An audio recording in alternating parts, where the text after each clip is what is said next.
The smell of cinnamon was still in the air when my phone buzzed on the counter, and that single sound changed the rest of my life. I didn't know it yet. I was still in my robe, still humming, still pretending the last 5 years hadn't been building to this exact morning. My name is Yolette Odom. I've been Delroy Calloway's wife for 6 years and stepmother to his son Dorian since he was 19. I've never asked either of them for anything. That's not me being humble. That's just who I've always been. That morning, our bags sat by the door.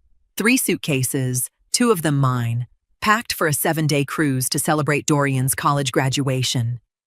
Delroy's idea. Delroy's gift. Everybody kept calling it. I never corrected anyone. I picked up my phone, smiling before I even read it, because I thought it might be Corinne wishing us safe travels. It wasn't. Dorian's name sat at the top of the screen. Plans changed. You can't come with us. I only want my real mother there, not you. A poor woman doesn't belong on a trip like this. I read it twice, not because I didn't understand it. I understood it perfectly. I read it twice because some part of me was waiting for the words to rearrange themselves into something kinder. They didn't. Erlene wasn't on this trip. She'd never been invited, never even been mentioned in the planning. Dorian knew that. He wasn't telling me a fact. He was handing me a knife and asking me to admire how sharp it was. Delroy was tying his shoe by the door. I walked over and held the phone out to him without a word. He read it. I watched his jaw tighten, watched something flicker behind his eyes, and then he looked away from me, toward the suitcases, and nodded. That was it. A nod. Not, let me call him. Not, that's not happening. Just a slow, tired nod, like a man agreeing to a weather forecast. I want to pause right here and ask, wherever you're watching this from, whatever city, whatever kitchen table you're sitting at this morning, what time is it where you are? Tell me below. I read every comment. I didn't cry. I didn't raise my voice. I took my phone back, walked to the stove, and flipped the last piece of turkey bacon like my whole world hadn't just rearranged itself in under 10 seconds. Something in me had already started closing a door. I just hadn't told the rest of me yet. Delroy didn't bring it up again. Neither did I. We moved around each other in that kitchen like 2 people choreographed to avoid a conversation neither of us wanted to have. When Dorian's car horn sounded outside 20 minutes later, Delroy grabbed his suitcase, kissed my cheek like it was any other day, and said, "We'll talk when I'm back." We will, I thought. Just not the way you think. I stood at the window and watched the car back out of the driveway, my husband in the passenger seat, my stepson behind the wheel, neither of them looking back at the house, at me, at any of it. The second the car turned the corner, I picked my phone back up. Not to cry. Not to call Delroy. I scrolled to a name I hadn't dialed in almost a year, pressed call, and waited for Corinne Whitfield to pick up. She answered on the second ring. "Yolette? Everything okay?" I looked around my kitchen, my house, paid for, my name on the deed, nobody else's. "I need to ask you something," I said. "Is your company still buying on Vesper Lane?" Corinne asked me to send her proof of income and a list of my monthly obligations before she could put numbers on the table. "Standard for a fast close," she said. "I need to see what's tied to that house." So I sat at my kitchen table, laptop open, coffee gone cold beside me, and opened the one app in my life that never lied to me: my bank account. I wasn't looking for anything. I was just gathering documents. But documents don't lie either, and mine started talking the second I scrolled. $340, auto pay, second of every month. Dorian's car note. Not a loan I co-signed. A bill I quietly added to my own account 2 years ago because Delroy said his credit wasn't where it needed to be yet.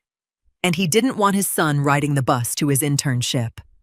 I never told Dorian where that payment came from, Delroy asked me not to. "Let me handle it my way," he said. I let him. Further down, $11,200 withdrawn 6 weeks ago. The cruise, all of it. Dorian's cabin included, the one Delroy called my graduation. Gift to my boy, in front of the whole family at Easter dinner, while I sat 2 seats down and said nothing. Because correcting him in front of everyone felt smaller than just letting him have the moment. I scrolled further, and the list kept going. $4,200 to Delroy directly 3 years ago, labeled in my own handwriting in the memo line, temporary, until the contract comes through. The contract never came through. He never brought it up again. Neither did I. I sat back and let the number at the bottom of the screen settle into my chest. Not because I didn't know the money was gone. I knew exactly where every dollar went. What I hadn't done, not once in 6 years, was put it all in front of me at the same time and let myself feel the weight of it. It wasn't generosity anymore once I saw it laid out like that. It was a pattern, a quiet, steady current running one direction only, and I was the only one who'd ever stood in it. I thought about Dorian's text again, a poor woman, and something close to a laugh came up in my throat, except it wasn't funny. It was just true in the cruelest possible way. He had no idea. He genuinely had no idea whose money had been holding his life together. That wasn't his fault. That was a door somebody else kept closed. I closed the banking app, opened my email, and started attaching the documents Corinne needed. Bank statements, the deed, the inheritance paperwork from when my mother passed. My hands were steady. That surprised me a little. I expected to be shaking. I was halfway through typing Corinne's name in the subject line when my phone buzzed against the table. Geneva. I almost didn't open it. Almost. But something told me to look. "Did you get everything sorted before they left?" I read it twice, the same way I'd read Dorian's text that morning. Sorted. Like she already knew there was something to sort. Like she'd heard, or guessed, or simply assumed, and said nothing to either of them before they walked out that door this morning. I set the phone face down on the table and didn't answer right away. I was still typing Corinne's email when a photo folder caught my eye in my downloads. Old pictures I'd backed up off my phone months ago. Last Thanksgiving sat right at the top. Dated, time-stamped, waiting. I shouldn't have clicked it. I clicked it anyway. The first photo was the table. My table, set with the good china. The turkey I'd basted for 6 hours. The catering trays I'd ordered last minute when Geneva's side of the family showed up 12 people over the head count Delroy gave me. $410.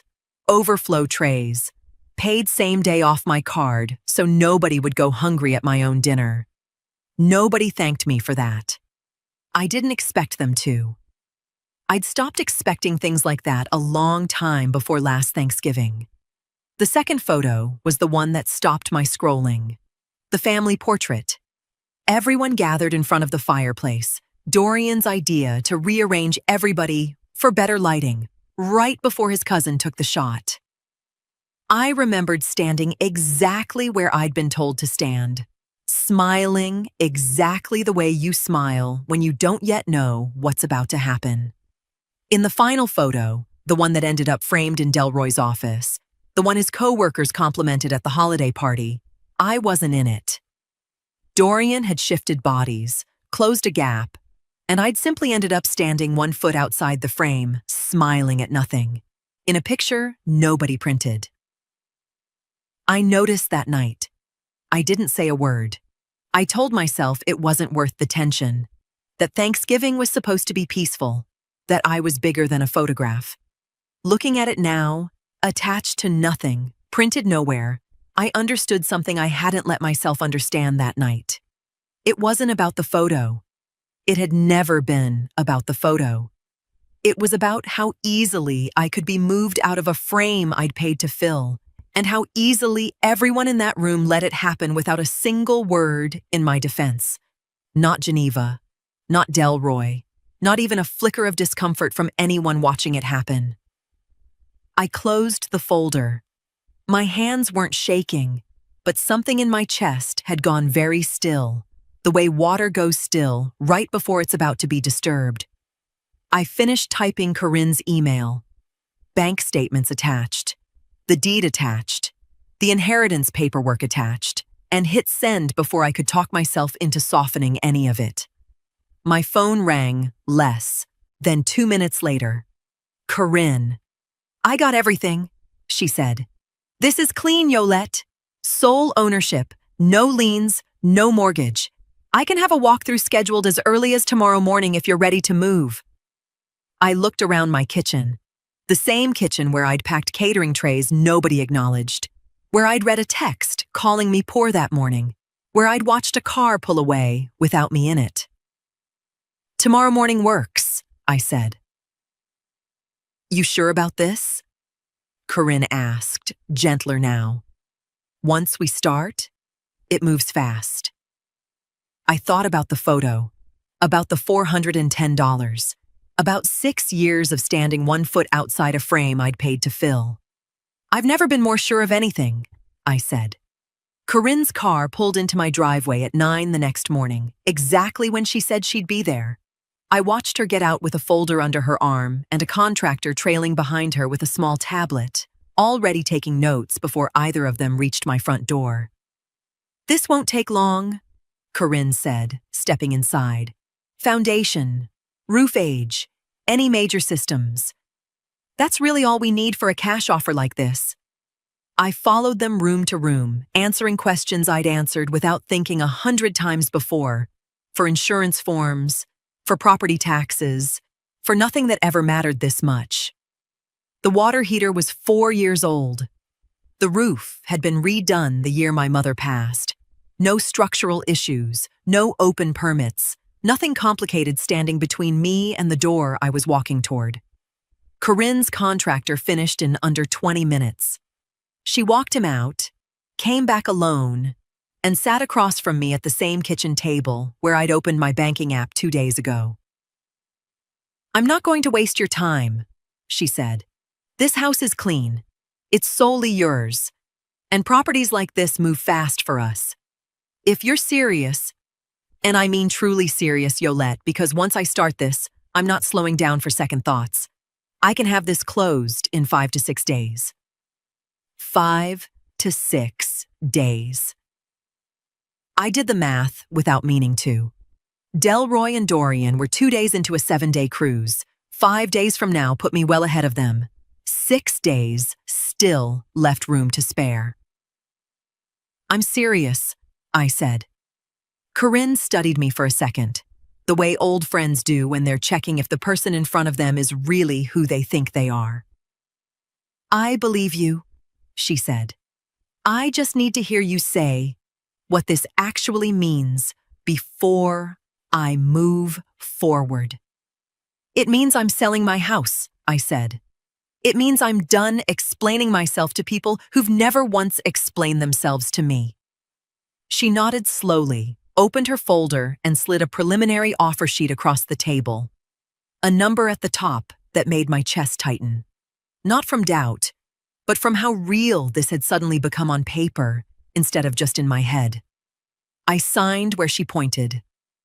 My hand didn't shake. Corinne gathered her papers, stood, then paused at the door like something was sitting on her tongue she wasn't sure she should say. "Does Delroy know?" she asked. The question sat between us for a moment. Not because I didn't have an answer. I'd had the answer since the morning my phone buzzed on the counter, since the nod, since the car pulling out of this driveway without me in it. "This house was never his to know about," I said. Corinne held my eyes a beat longer, then nodded once, like that answer settled something in her too, and let herself out.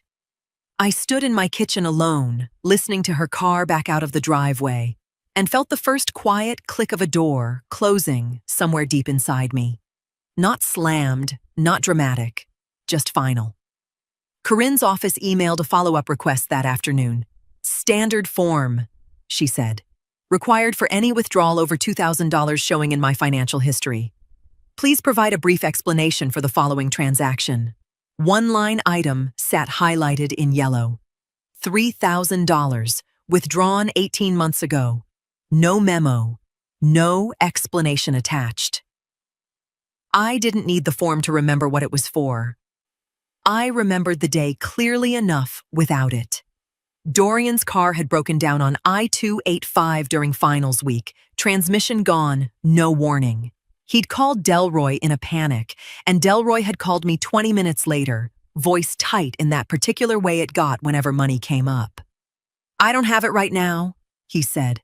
Not without pulling from somewhere I don't want to pull from. I transferred the money before he finished the sentence. $3,000, same day, no conditions. I didn't ask for thanks. I never did. What I asked for, the one thing, was that Dorian know it came from somewhere real, from someone who cared enough to do it without being asked twice. Delroy promised he'd tell him. Of course, he said. Of course I'll tell him it was us. Us, not me. I noticed the word even then and let it go, because that's what I did with words like that.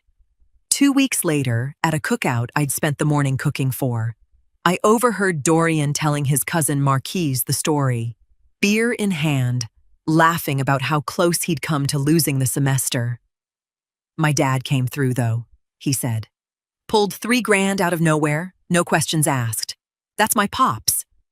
I was standing 6 feet away, holding a serving spoon, and Dorian never once turned to include me in that sentence. Not a glance, not a, well, actually. Just my husband's name, sitting where mine should have been. I felt it then, a small, sharp sting, gone almost as fast as it arrived because I talked myself out of it before it could settle. That's just how Delroy and his son are, I told myself. Men don't always say things the right way. It doesn't mean the truth isn't there underneath it. I believed that. I genuinely believed it. The way you believe things you need to be true in order to keep loving people the way you've decided to love them. Sitting at my kitchen table now, cursor blinking in Corinne's form, I tried to remember one single moment across all those years where Delroy corrected that story. One holiday, one cookout, one quiet word to his son in passing. That was your stepmother, not me. I sat with that question longer than I expected to. I couldn't find one. Not once. Not in 5 years, across more conversations than I could count. Had Delroy ever once handed me back what was mine to be credited for? He'd taken the word us and quietly turned it into him, over and over, and I'd let every single instant slide past me like weather. I typed a short, clean explanation into Corinne's form. Personal loan, family emergency, no further action needed. And hit submit. Then I sat back, hands flat on the table, and let myself feel something I'd never let myself feel in real time. Only ever after the fact. Only ever in private. I had been erased on purpose, quietly, repeatedly, and I had helped him do it every time I chose peace over the truth. My phone rang while I was still rinsing the coffee pot, an old habit I couldn't break even now. Corinne, again. Title company finished the preliminary check, she said. Everything's clear. If you're still good, I can lock the closing date for 6 days from today. 6 days. Delroy and Dorian had 1 day left at sea before their ship turned back toward port, then a day of travel home. 6 days put me a full day ahead of them walking back through that front door. Lock it in, I said. Done, Corinne said. I'll send the paperwork tonight. I set the phone down and stood there a moment, staring at nothing, the way you do when a decision stops being a thought and becomes a date on a calendar instead. My mind went, unbidden, to a dinner 2 Christmases ago. I'd hosted it, cooked everything myself, paid for the wine, set the table with the runner my mother left me. Geneva sat at the far end, holding court the way she always did, telling stories about Delroy's childhood to a table full of cousins and in-laws who hung on every word. Somewhere between the dessert and the coffee, talk turned to family, who belonged where, whose blood ran through what branch of the tree. Geneva had looked down the table at me, smiling the particular smile she used right before something unkind left her mouth, dressed as a joke. "Well, Yolette's wonderful, of course," she'd said. "But it's just different, isn't it? When it's real family, real history, real values passed down. You understand?" The table laughed, soft and easy. The way people laugh when they don't realize, or don't care, that they've just drawn a line and put someone on the wrong side of it. I looked at Delroy. I gave him every chance in that pause to say something, anything. "Mama, that's not fair. Even just Yolette's family, too." 4 words. That's all it would have taken. He laughed instead. Quiet, easy. The same laugh as everyone else's, like his mother had told a joke about the weather, instead of about his wife. I smiled too, because that's what I'd trained myself to do, and I changed the subject to dessert, and the night moved on like nothing had happened at all. Nothing had happened, as far as anyone at that table was concerned. Nothing ever did. No matter how many small cuts landed in a single evening. That was the part I hadn't let myself see clearly until just now.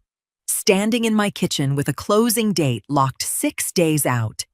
It was never only Dorian. It was never only one nod in one kitchen on one morning. It was Geneva's smile. It was Delroy's laugh.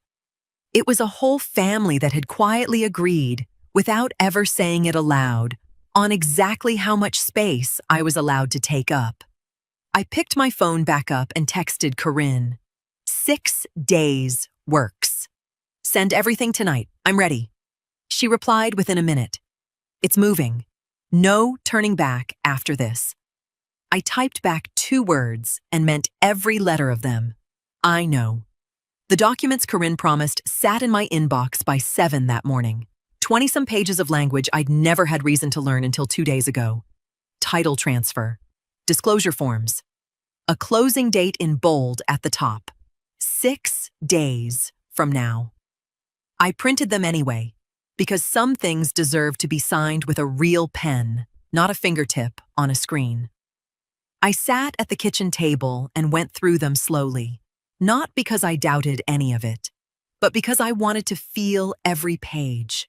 My name, alone, on every line that asked for an owner. No Delroy, no joint, anything. Just mine. The way it had always technically been. The way it was about to become true in every sense that mattered. When I finished signing, I walked through the house once, room by room, the way you'd walk through somewhere before saying goodbye to it. Except I wasn't saying goodbye to the house. I was saying goodbye to who I'd been inside of it. The living room, where I'd hosted Christmas and absorbed Geneva's smile without flinching. The kitchen, where I'd cooked Thanksgiving and overflow catering and Easter breakfast, for a family that photographed me out of its memories. Dorian's old room down the hall, kept made up for visits he rarely made anymore. The bed I'd bought him still dressed in sheets I'd picked out myself. None of it pulled at me the way I expected. I waited for the grief to show up. The tears, the hesitation, the moment where my hand might hover over the signature instead of completing it. It never came. What came instead was something quieter and steadier, like setting down a bag I hadn't realized I'd been carrying for 6 years. This wasn't loss. This was the first room in a long time I'd ever fully closed on my own terms. I scanned the signed pages into my phone and sent them back to Corinne. Her reply came within minutes. Received. We're officially moving. I'll confirm closing details once title clears. I set my phone down on the counter and looked around the kitchen one more time, then opened the household accounts app where Delroy and I split our shared subscriptions. Streaming, the cloud storage we never used, a music account nobody in this house had touched in months. I found the entertainment bundle, the one in Delroy's name, but billed through a card linked to both of us. I hovered over it for exactly as long as it took to remember Geneva's smile at that Christmas table, then tapped cancel. Subscription ended. No further charges will apply. Out at sea, somewhere past the horizon I couldn't see from my kitchen window, that cancellation would sit quietly in a queue, waiting for a signal strong enough to deliver it. Days from now, maybe, once the ship's Wi-Fi caught up to the rest of the world, Delroy's phone would light up with a notification he wouldn't understand yet. For now, it was just one more thread, cut clean and silent, with nobody on the other end to notice. I was sorting through an old filing box that afternoon, pulling documents Corinne's title company requested. Proof of my mother's original deed, the inheritance paperwork from years back. Buried beneath them, in a folder I hadn't opened in years, sat a stack of old greeting cards. Anniversary cards, birthday cards, Delroy's handwriting on the inside of everyone. I almost closed the folder. Instead, I pulled out the one from our second year together, the one he'd written the night he told me about Erlene. We'd been lying in bed, early in the relationship, when he finally said it out loud for the only time he ever would. She left because I couldn't keep up, he told me. Not emotionally, financially. I was behind on everything. The mortgage, the car, Dorian's school fees. She got tired of carrying a husband instead of having one. I remembered reaching for his hand that night, telling him it didn't define him, that the past was the past. I believed that completely. I thought I understood him. Sitting in my kitchen now, surrounded by deed paperwork with only my name on it, I understood something else entirely. Delroy never stopped being that man who couldn't keep up. He just found a way to stop looking like him.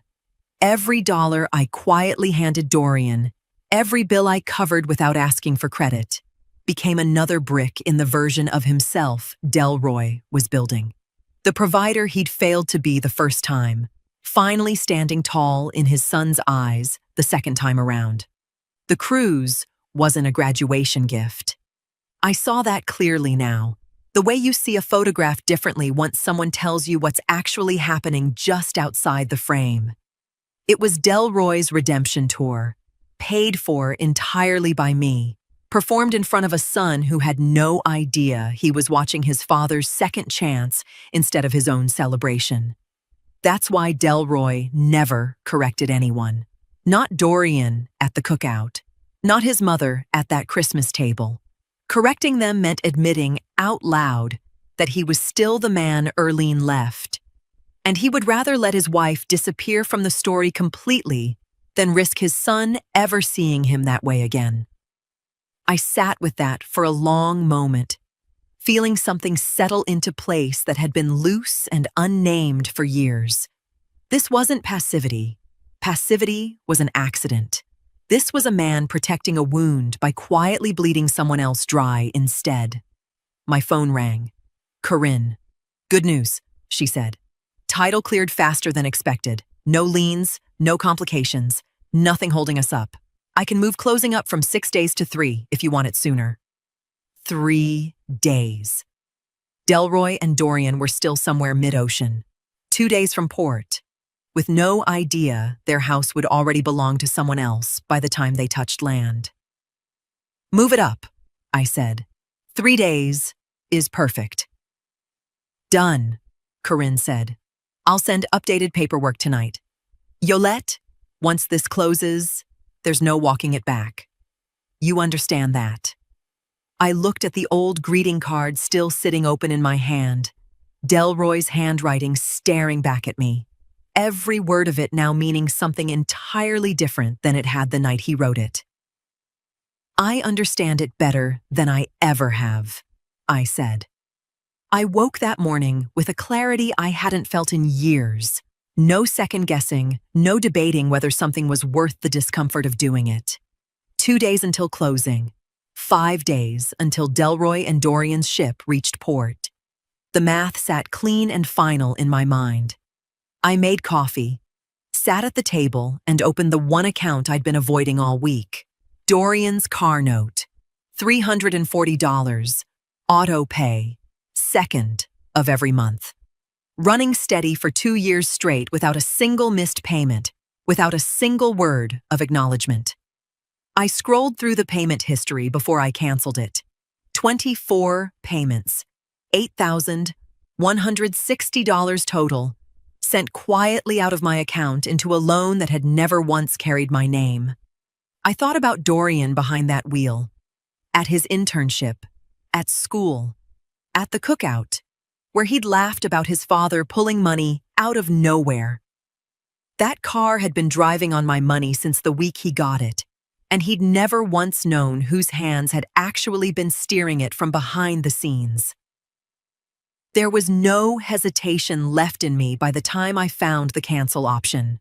No internal debate, no rehearsed justification.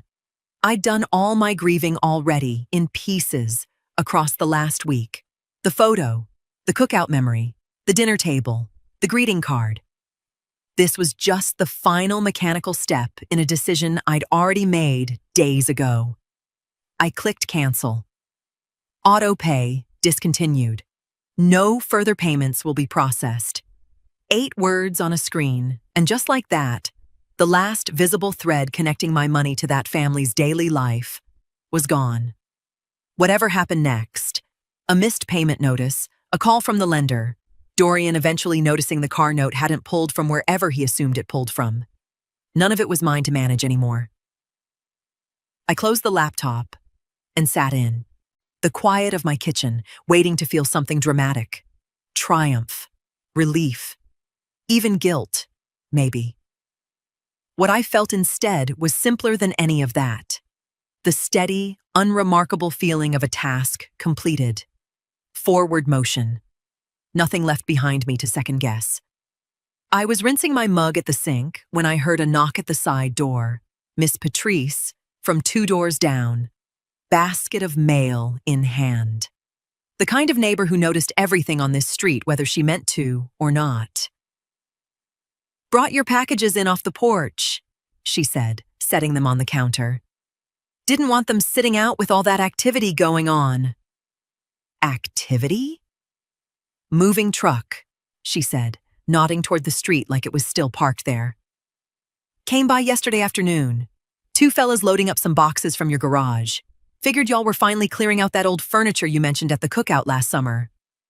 I hadn't mentioned any furniture to Miss Patrice. Not last summer, not ever. "Word travels fast around here," she added, almost cheerful, patting my arm on her way back out the door. "Half the street's already asking if you're redoing the place."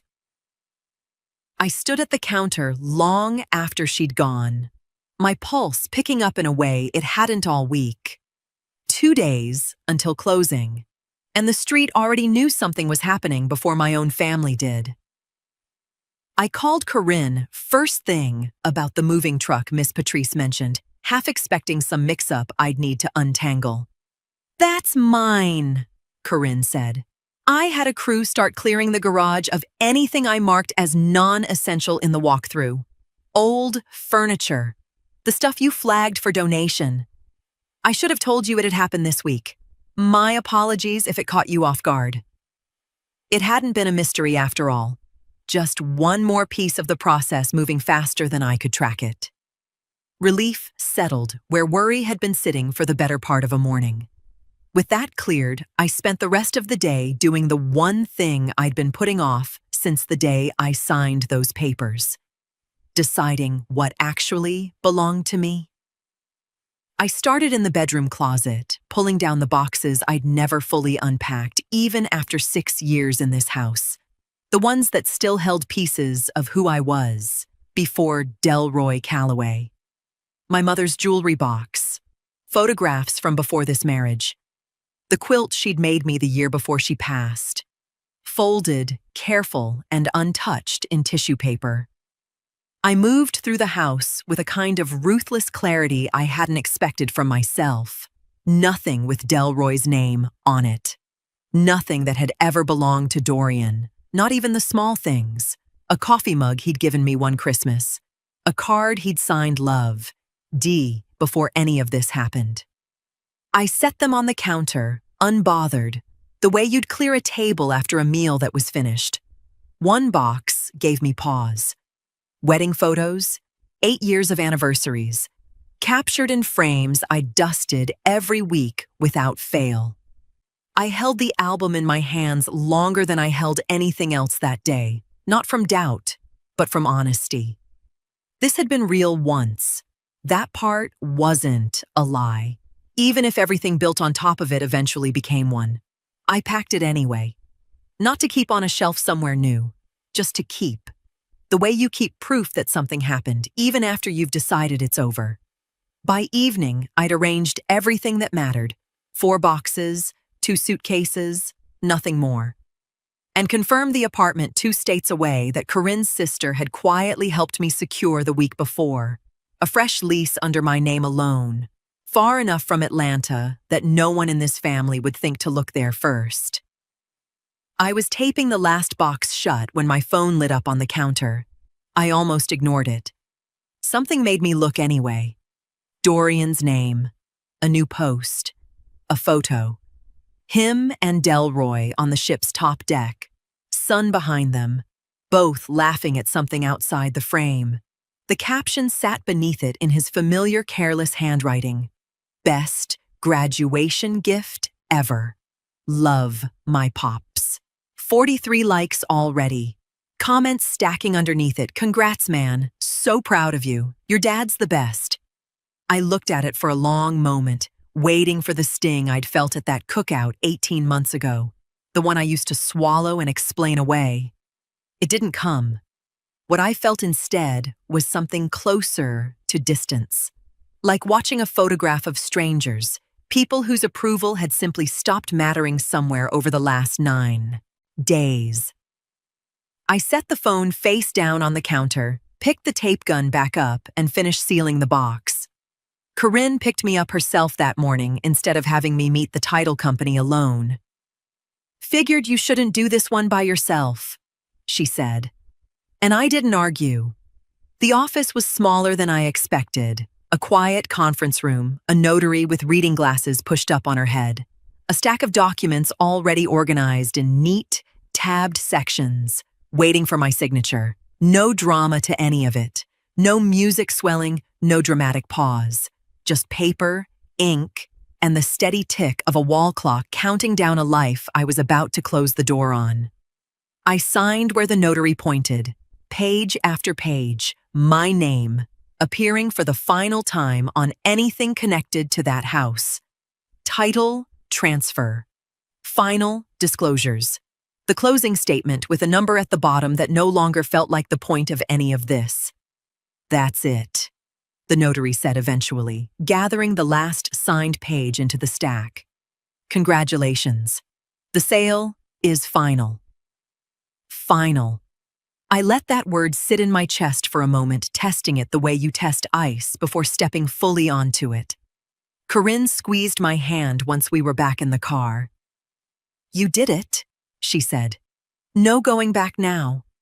I know, I said, and meant it the way you mean something you've already made peace with, not something you're still bracing yourself against. She drove me back to the house one last time, not to linger, just to collect the final boxes waiting by the door. I stood on the porch for a moment before going inside, looking at the place, the way you look at an old photograph of yourself, recognizing it without quite recognizing yourself inside of it anymore. No tears came. I'd expected them to, somewhere in the back of my mind, ever since the morning my phone buzzed on this same porch 9 days ago. They simply didn't show up. What I felt instead was clean and quiet, the particular stillness of a decision that had already paid for itself in advance. I carried the last 2 boxes out myself, set them in the trunk of the car Corinne had arranged for me, and stood in the driveway for one final moment, looking back at the house that had been my mother's before it was ever mine, that had held 6 years of a marriage I'd given everything to, that now belonged to strangers who would never know any of what happened inside its walls.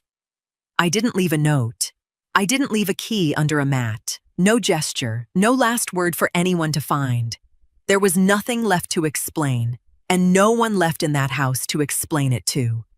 By early evening, I was on the road, Atlanta shrinking in my rearview mirror, the skyline I'd called home for most of my adult life folding into the horizon behind me. My phone sat silent on the passenger seat. No missed calls yet, no idea waiting on the other end of this drive for what was coming. I didn't know exactly when I'd tell anyone where I'd ended up.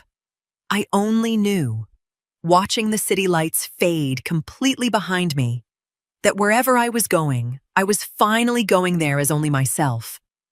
I drove through the night and into the next morning, stopping only twice, once for gas, once because my eyes needed a few minutes of rest more than my body wanted to admit.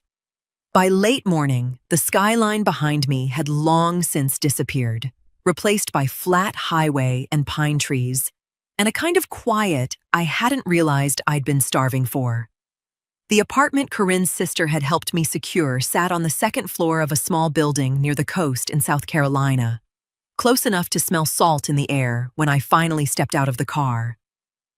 Nothing extravagant. Clean, simple, mine.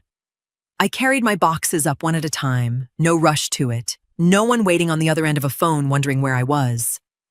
The apartment was empty when I unlocked the door. Bare walls, bare floors, the particular silence of a space that hadn't yet decided who it belonged to. I set my mother's jewelry box on the windowsill first, then the quilt, folded at the foot of a bed that wasn't there yet, then the wedding album, placed face down in the bottom drawer of a dresser I'd need to buy in the coming days, not hidden. Just put away. The way you put away something you're not ready to look at, but not ready to throw out either. By evening, I'd unpacked what little I'd brought and stood in the middle of my new living room, empty boxes flattened by the door, nothing left to do but exist in the quiet I'd built for myself. I made tea I didn't really want, just for something to hold, and sat by the window watching the last light fade over rooftops I didn't recognize yet. For the first time in longer than I could comfortably admit, no one needed anything from me. No bill to cover quietly, no dinner to host and pay for, no smile to hold steady through a comment meant to cut. My phone buzzed once, near 9, and I almost let it go unanswered out of habit before I saw it was only a delivery confirmation. The new mattress I'd ordered that afternoon, arriving within the week. I let myself laugh, short and real, at how small and ordinary that felt after everything. A mattress, a delivery date, a life with nothing more dramatic in it than waiting for furniture.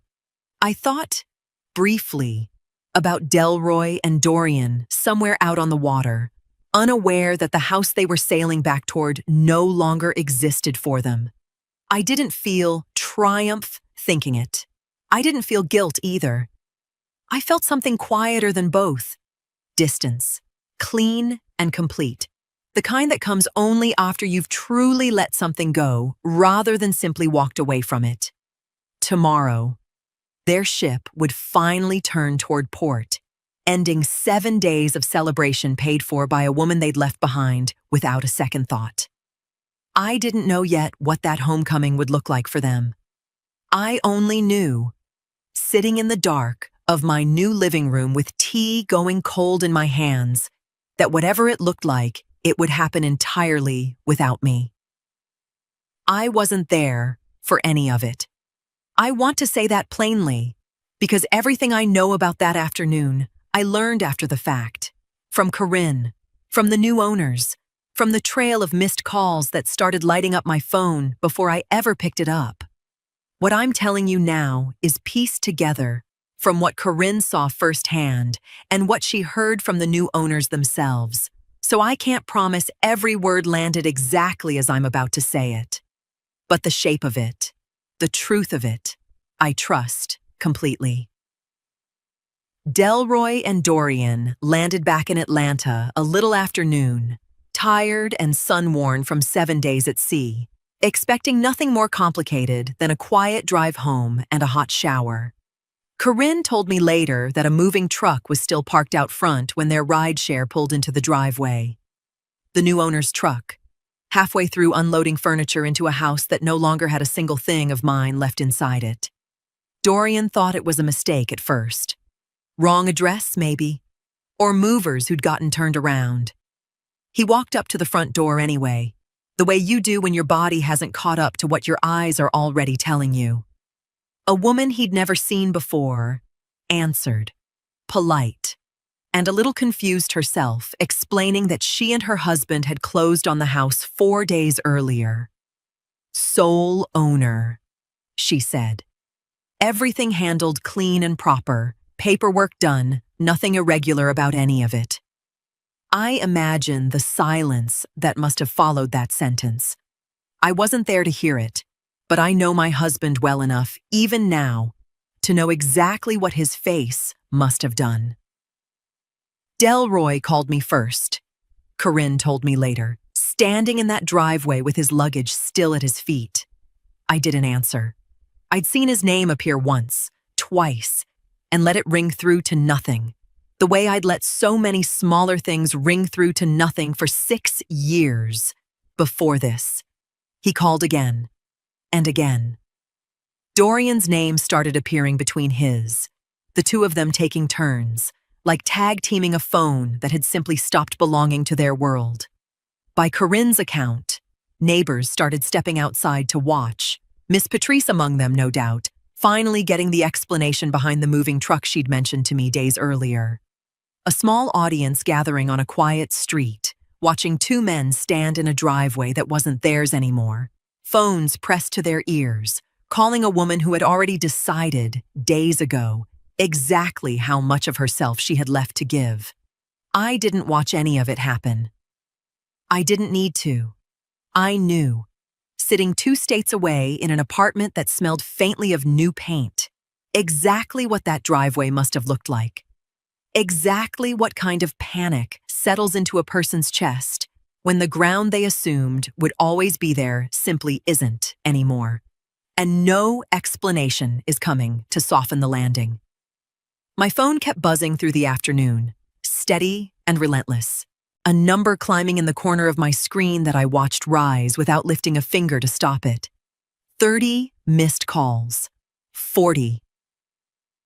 I set the phone face down on the counter and let it keep ringing into the empty apartment around me, the only sound marking how completely, finally, I had already left. I learned what happened next the same way I'd learned about the driveway. Secondhand, pieced together later from people who were actually there to see it.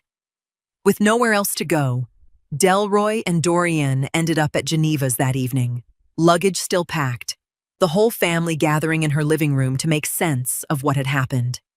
It was Geneva, of all people, who unknowingly cracked it open. Trying to help her son figure out next steps, she pulled out his folder of recent financial paperwork, bank statements and receipts he'd dropped off with her weeks earlier, before the trip, asking her to hold on to them just in case. Tucked among the pages was a printed transfer record neither of them had expected to surface. $3,000. My name on the account. The exact date of Dorian's car repair. Dorian picked it up first, Corinne told me later. She'd heard the whole account from Geneva herself, who couldn't stop talking about it for days. He stared at it a long moment, then looked up at his father with a question that wasn't really a question at all. "This is from her," he said, "not you." Delroy didn't answer fast enough. That silence, apparently, said more than any explanation could have. It came apart after that.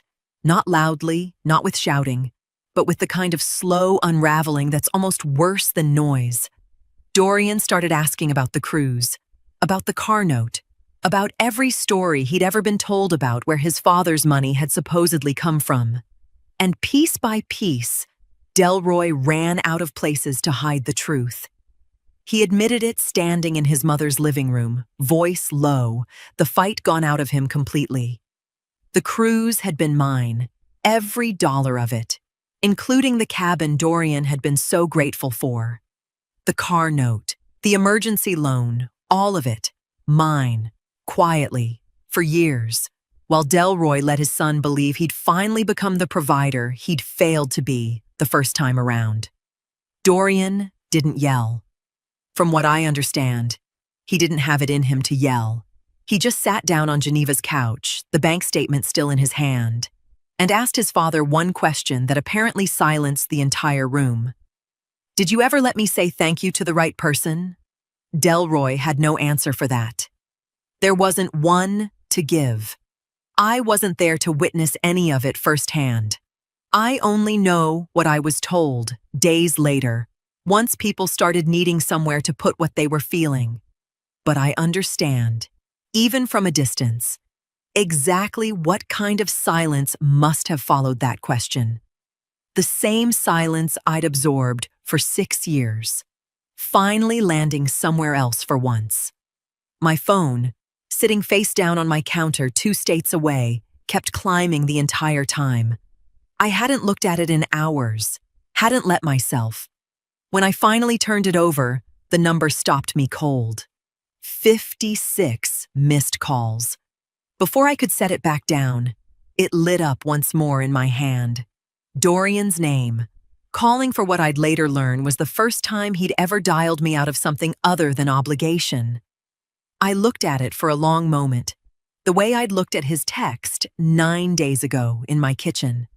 Then, for the first time since that morning, I answered. "Yolette." His voice cracked on the second syllable of my name, like he'd forgotten how to say it the way he used to. "Please, just talk to me." I sat by my window, watching the last light settle over a skyline I was still learning the shape of, and let the silence sit a moment before I spoke. "I'm listening, Dorian." "I didn't know," he said, words tumbling out faster than he could organize them.